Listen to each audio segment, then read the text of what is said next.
probably the first time I've gotten up before like 10 all month. I'm taking the car to Pro Auto because the diff is still leaking. I'm not sure where from. I'm hoping it's just something stupid I didn't do, but I'm hoping it's a quick lift up. Oh, you're dumb, lift down. So it is probably the worst weather we can do this in. It's like 40 and rainy, just teasing us with the snow weather.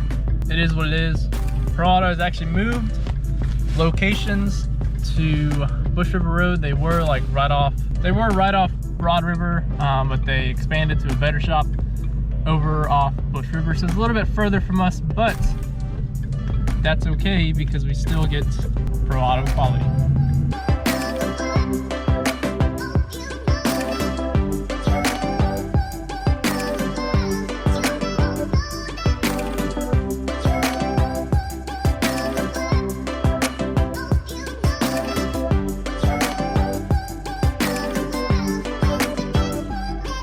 Also, getting into first gear from a stop, or any gear besides third and fourth, after you come to a stop and release the clutch and you're just sitting in neutral and you try to go back into a gear, it's very hard, which is bad.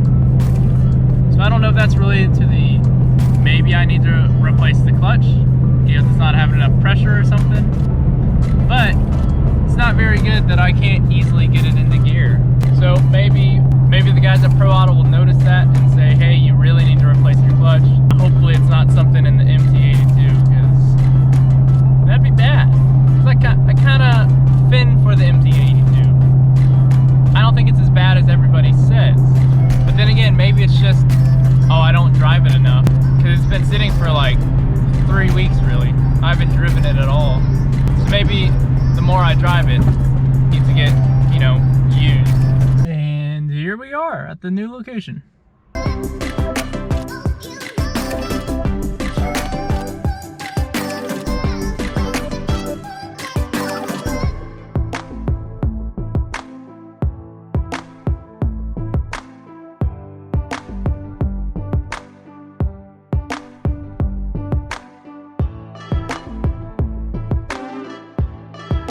So just got off the phone with Pro Auto, and good news and bad news. Good news is I didn't mess anything up redoing the rear diff. Bad news is something did fail. That something was the pinion seal, the rear pinion. I don't think there's a front, but the drive shaft goes into the rear diff, the pumpkin, and there's a pinion there, like your ring and pinion.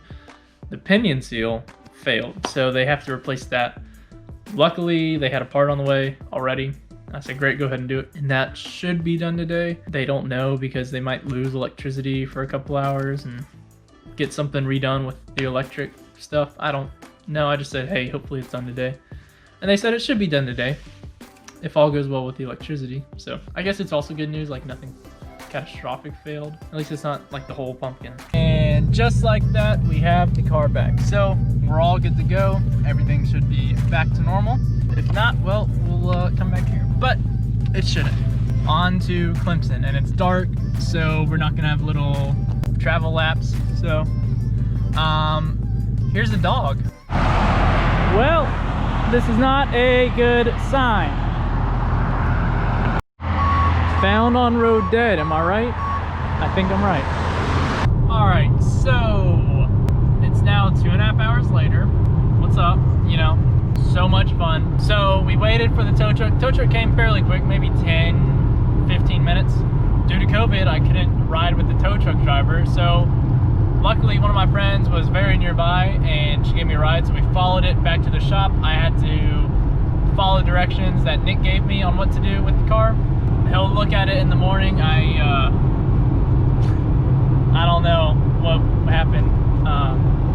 But basically what happened when I was driving was, I was doing 70, which is the speed limit, just cruising with traffic, and then all of a sudden it sounds like someone downshifted right next to me, like a straight piped muscle car, and it was rattling my car a little bit. I was like, dang, that car is loud.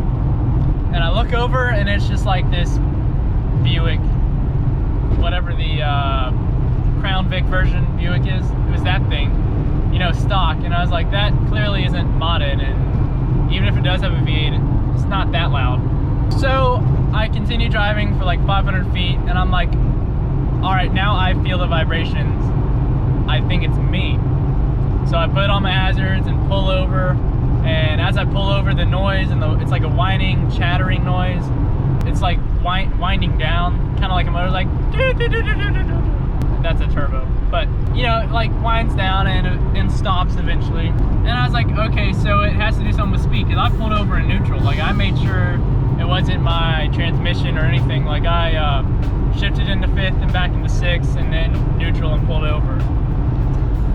And then I sat there for a few minutes, and while I was like gathering like what to do, what the next move is, I started to smell like either burning clutch or tire or just some bad burning smell. And I mean, it could have been a car that drove by or something, because it did disappear, but I'll update y'all in the morning. We are currently in the RAV, the backup car that I have. Well, it's my dad's, but we have like an extra car right now. So luckily, I'm still going to be able to make it to Clemson, although it'll probably be around 11 now, so that's fun. But we'll get there, we'll go to graduation, and we'll have fun. That's the important part. So I'll update y'all when I'm in Clemson, with a puppy this time. Hey, buddy.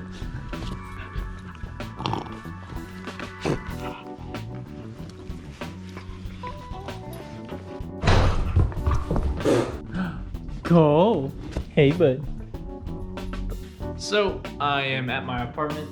It is nighttime. It's also the next day. So got a call this morning at like 11:30 from Auto, and they said, hey, the pinion nut failed and backed itself out, I guess. That's what failed. They said there's still damage to the ring and pinion gears. I don't know how drivable it is, so I'll eventually replace them, probably just with the same ratio. It does, you know, I know Pro Auto guys, I know they're really good. They're not like scammy or anything, but it's just kind of odd that, you know, they had to take the nut off to redo the seal, and then that's the part that failed. Like,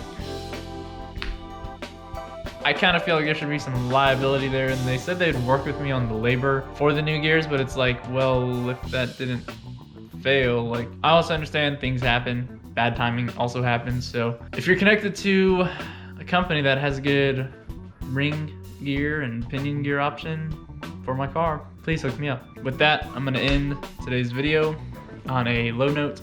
So take care and see you tomorrow.